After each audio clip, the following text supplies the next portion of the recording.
Hey everyone, Matthew here, MMA Uncensored Podcast. We are back. We are live. Special guest for you today, one of the title holders from Bareknuckle Boxing Championship, heavyweight champion Joey Beltran. Got him in the studio right now. Bear with me 1 second. Bring him on. Chad, how you doing? How are you, man? How are you? I'm doing good, brother. I'm doing good. I see you out there in the sun, man. You must be relaxing. Yeah, just chilling. Already got our 2 workouts done. Got a little cardio tonight and call it a day. He said, I already got 2 workouts done. Nothing too much. Awesome, bro. Awesome. So you're in Miami now, right? Where are you training at? I'm training at Boxar Studios, located on 1601 North Miami Avenue. Cool, man. Cool. Things are good. Things are good out here. Okay. Yeah, no, I think I saw a few guys training out of there. Yeah. We got, myself, the David Diaz, his brother Miguel Diaz, who should be making his debut pretty soon. Hopefully on the June card, we'll see. Oh, wow. And then Britton Hart's out here. And a couple other guys that are in talks to make their debut soon with the promotion. So we got a little Hector Lombard. Hector, okay. I thought I saw Hector out there too. Yeah. We got a nice little squad over here, so it's pretty cool. Man, that's awesome, bro. That's awesome. So let's get into it, man. I know you got a fight coming up. I'm gonna play this fight poster real fast, just so everybody can see it in case they don't know. Going against a big man there, Sam Shoemaker. Let's talk about that. How do you feel? I feel great. I feel that I've definitely have been putting in the work necessary, and will continue to do the work that's, and be ready to go out there and smash, have a good time, enjoy myself, and really put on a good performance. I mean, I take it as a personal honor, as an honor and also responsibility, man, that we're the main event, because very well could have been fucking Yuli and Thiago Alves, because they're both so big in this area, So the fact that we're the main event, man, that's a big deal. I'm stoked. Okay. Yeah, I'm actually excited, man. And one of the things I love about you, you're so humble about it, man. When you speak, you just tell people exactly, how you feel, and that's awesome. Yeah, no need to sugarcoat stuff. Okay. So how do you feel about being on a card with so many titles at the same time? That's got to be crazy, right? That in itself is crazy. But it's not my first time main eventing a show or a big show. So experience wise, I think I have that on my side. But it'll be pretty cool. I would say normally no, it should be pretty cool, because normally at the shows, I watch the fights. That's what I do. I sit in the little back area by the curtain and I watch all the show. I watch all the fights, and it gets me pumped up. Like, all right, let's go. So I'll definitely be able to watch the show and enjoy it from a fan's perspective. And then a couple fights before, I'll go in the back and warm up and actually get out and fucking fight. So that's always fun. And honestly, now, it's at the point in my career and also the work that I do with my mental coach, and the fight is really the most enjoyable moment of the year for me. The actual fight, which earlier, man, that used to be such a source of stress and anxiety. Like, fuck, I gotta fight. You fight some big guys, bro. I know. I used to be so scared and freaked out, and I would go through all the fucking Rolodex of the what ifs. What if he goes this way? What if he throws an uppercut when I throw an overhand right? What am I gonna do? And now it's like, yeah. I've been working with my guy, the mental sensei, my boy Caleb, since Jamie Campbell was our first fight together.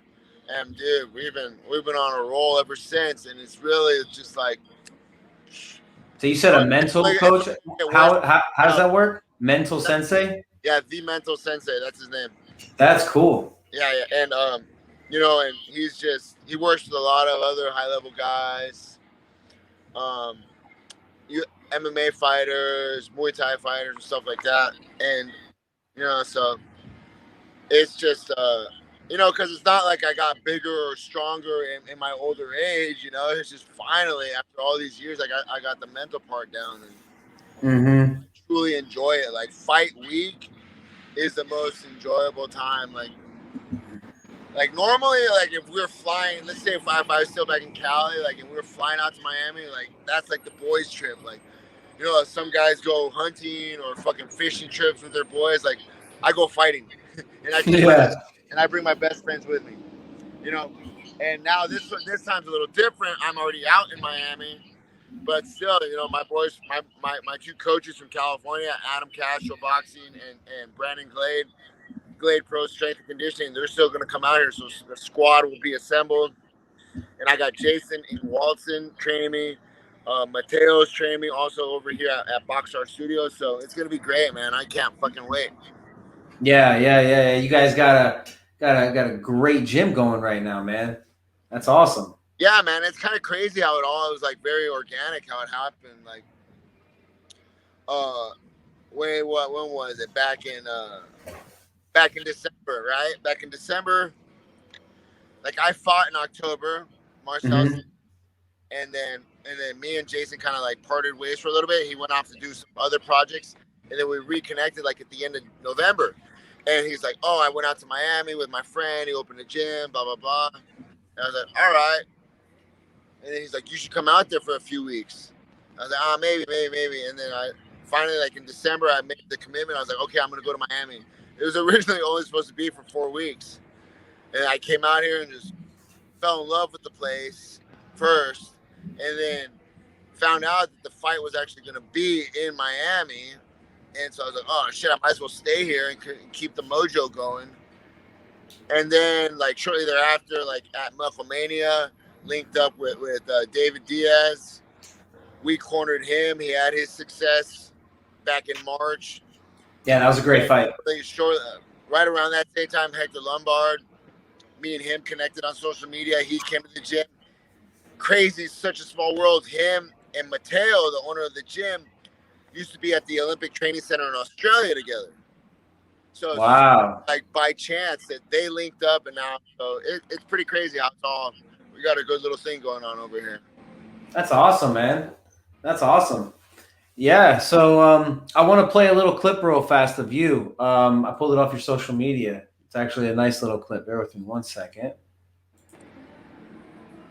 Got you training here, throwing hands. And you know what? That was one of the big guys that I was talking about when I said, man, this guy fights some big guys.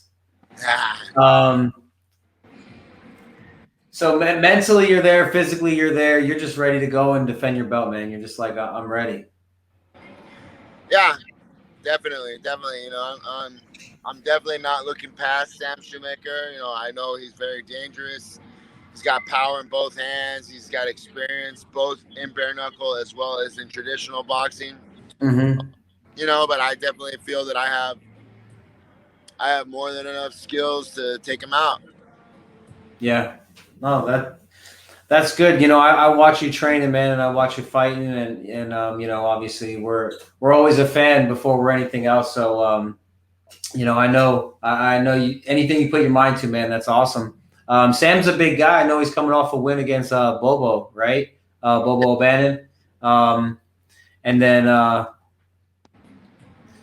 man, so that's going to be a war, bro. And being the main event, that's going to be awesome.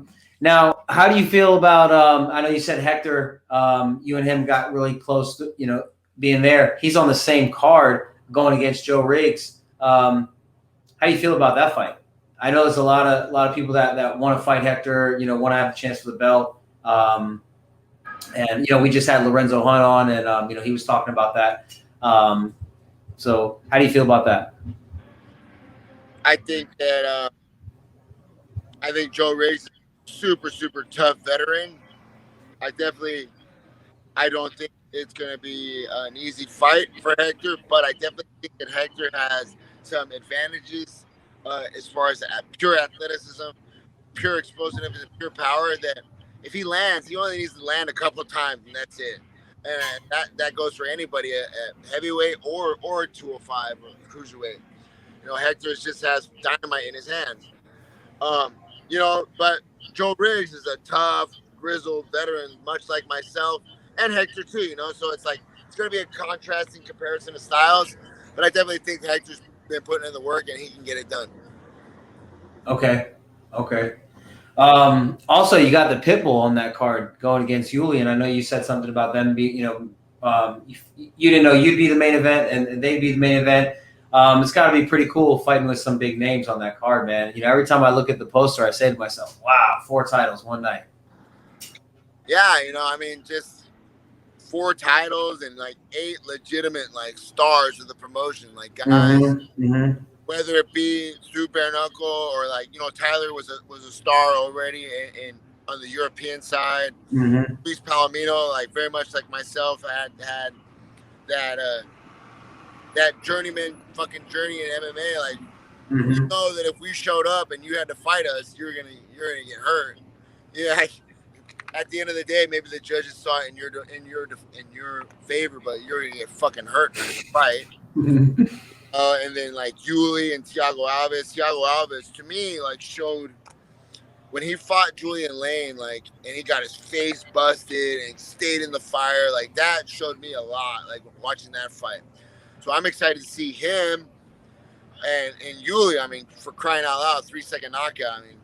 Let's see if he can keep some of that magic going. And yeah, man, it's an exciting show. And we already talked about the 205 title fight, so it's bananas. It's bananas. Yeah. I know. It was supposed to be this month or last month, and now it's going to be next month. So I'm excited about it. Going into the fight, being so mentally prepared, how much more of an advantage do you feel that you have because you are the title holder, you are going into this with more power in your mind, you're mentally there. How does that feel? This is not to say, like I said, I always go into fights thinking that they've done their homework. They've done all their homework. They are the best version of themselves coming into it. I just worry about, like I've said it before, making a monster out of myself, and just making sure that my physical weapons are just sharp as possible. Mentally, I'm focused on winning. With the acronym WIN, what's important now? And not worried about the people talking shit on Instagram or people calling me out or whatever the case may be. No. I got a big giant hillbilly in front of me that I have to worry about. I don't give a shit what Arnold Adams was saying or any of those heavyweights from Europe are talking. No, man, I got one guy only to worry about. And I don't. I have already my game plan in place, and the means to the goal. I'm not worried so much about the goal. I'm just repeating the process, repeating the game plan over and over and over again until the fucking ref pulls me off and says stop hitting him. Nice. So I'm ready to go. I love it, man. I love it. I love how you're so focused. So, man, where do you see yourself in the next year or two, man? Still with Bareknuckle? Yeah, man. Obviously, we were talking with my manager and Mr. Feldman, in talks, and there's some big names that are coming over to the promotion. It's just a matter of because let's keep it real. Bareknuckle, even the fights you win, you get messed up. Oh yeah. It's about longevity, not necessarily in the sport, but about in life. And, and being compensated. Right now I'm pretty happy with the money that I'm making. But if you're gonna all of a sudden, just hypothetically, if you're all of a sudden you're gonna ask me to fight Tyson Fury, we better be able to renegotiate that contract because I'm not fighting them for the money that I'm making right now. But any of these other clowns, they can get it. They can get it for sure. But if we're gonna be bringing big people in, let's throw some big money the champ's way. And that being said, I'm very happy with the way that I've been treated at Bareknuckle, and they do a good job. And because at the end of the day, like, we're all growing. It's such a fucking brand new promotion still. Only been around since 2018. Yeah. And then you got to think about COVID. COVID came through like a fucking blindside kick in the face to everybody. Yep. And the David Feldman and the team has done a great job of keeping us afloat, and not only that, but thriving. So I definitely want to. That was a long-winded way of saying, like, I definitely want to stay with Bareknuckle. I definitely want to defend the title. I have a personal goal of mine to defend the title 5 times, and then walk away, retire with the belts. So this will be number 2 on the way to 5. Nice. Can't wait to see it, brother. So, question for you, because you said something about people calling you out. How many people a day, just at average, call you out? I mean, it's got to be a lot. You know what? I mean, honestly, it's I don't know. I don't really pay attention that much, but I try to do a good job of not reading the comments. Yeah. But it's whatever. I don't care. I have a saying that I like to live by. Kings don't worry about the opinions of peasants. Yeah. But every now and then I will trickle down and I get a little fired up, but whatever. At the end of the day, like, and that's another thing too, like, maybe people do or don't get, like, I really have no control over who I fucking fight. Mm-hmm. Nor do I really have, like I said, unless it's like a big guy, a big name, they recruit him. If it's anybody on the roster, I don't care. For the amount of money that I'm making, which is good, I will fuck any of you guys up. A couple days notice is all I need. Okay? But I don't have control over that shit. Like, really, like, and anybody that thinks, like, oh, I can pick or choose my fights, or I'm ducking this guy up, you're a fucking idiot. Like, I'll fight you, Matthew, for $50,000. I don't really give a shit. Hey, man, let's go, bro. You know what I'm saying? But it's, like, so silly. Like, But whatever. At the end of the day, it's all good. I don't know if I'd fight you bare knuckle, bro. They'd have to give me gloves at least. I've stood next to you, bro. You know what I mean? But at the end of the day, it's all good. We're just keeping the truck moving, and we're fighting. Mm-hmm. That's all I'm really worried about. Sam Shoemaker. I don't care about people in the comments, people sliding into my DMs or calling me out or whatever the case may be. At the end of the day, like, if you're really that good, like, David Feldman will make the fight happen, So you brought up Tyson Fury. How do you feel about that? I know I saw a couple of posts about that. I never really know until I actually see a fight card if it's real or if it's fake. So I didn't really put enough effort into it. But, if they said to you, Joey, listen, he's coming to the promotion, you may be in line to fight him. You're ready to go? Like I said, as long as I'm compensated, heck yeah. Mm-hmm. Just because, and not, let me rephrase this. Like, if Tyson Fury, if we were walking down the street and Tyson Fury, like, grabbed Bret Hart's ass, right then and there. Okay, but if we're going to have a sanctioned professional fighting event, we're fucking both prize fighters, man. And I need to get a big enough prize to fight that motherfucker. Because I know that he's not going to fight for anything less than a multi-millionaire, multiple millions of dollars. Yeah. Let's keep it real. So for me to go out there and get anything less than, I'm not greedy, a few million, I'd be stupid. Yeah. Well, and you know what? And I hate asking this so close to a fight, but is there anybody that you do want to fight? Anybody you see yourself fighting next? I mean, can you see yourself already with another opponent, or is all your focus on Sam Shoemaker? Yeah, man. I learned to not do that a long time ago. I've been doing this for almost 15 years. I'm focused on Sam Shoemaker, 100%. Love it. Champ, Joey Beltran, thank you for being with us here at MMA Uncensored. Real fast before we go, though, bro, any shout-outs you want to do? Sponsors, friends, family, coaches. Yeah, I want to shout out my team, La Familia. All you know who you are at Boxstar Studios in Miami, as well as back on the West Coast, Adam Castro Boxing and Glade Pro. Thank you to my manager, man. He's been killing it lately, coming through big time. Dave Thomas at TNT Fight Management. And my big sponsors, Monster Energy, Triumph United, Hans Molenkamp, my boy since day one. And Nat Fit San Diego, Be Lit Organics, and the High Country Girls based in Miami. And I'm probably sure I forgot a few, but my bad. I'll get you next time. Champ, listen, it's always a pleasure. Good luck to you on your next fight. Honored to have you on the show.